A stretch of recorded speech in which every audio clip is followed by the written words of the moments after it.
ఆడపిల్లల తల్లిదండ్రులకు అండగా ఉండేందుకు సీఎం కళ్యాణ్ లక్ష్మి షాదీ ముబారక్ పథకాలు పెట్టిండ్రని అన్నారు. ప్రభుత్వ విప్ గొంగిడి సునీత సంక్షేమ పథకాలు అందరికీ అందేటట్లు చూస్తామని అన్నారు. తొందరలోనే అమ్మ ఒడిని కూడా ప్రారంభిస్తామని అన్నారు.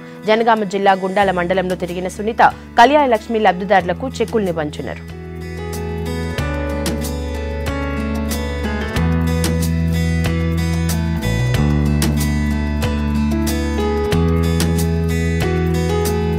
లక్ష్మి పథకం కింద ఒక 20 మంది ఆడపిల్లల తల్లులకు 51,000 రూపాయల చెక్కులు పంపిణీ చేయడం జరిగింది. అదేవిధంగా ఇంకొక 24 అప్లికేషన్స్ పెండింగ్ ఉన్నాయి.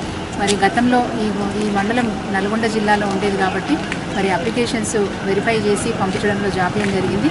అవి జనగామ జిల్లాకు ట్రాన్స్ఫర్ చేయించి వాళ్ళకి ప్రాసెసింగ్ చేయించి ఇవ్వాల్సిన అవసరం ఉంది కాబట్టి అది త్వరలోనే పూర్తి చేస్తామని చెప్పి మాటిచ్చాం.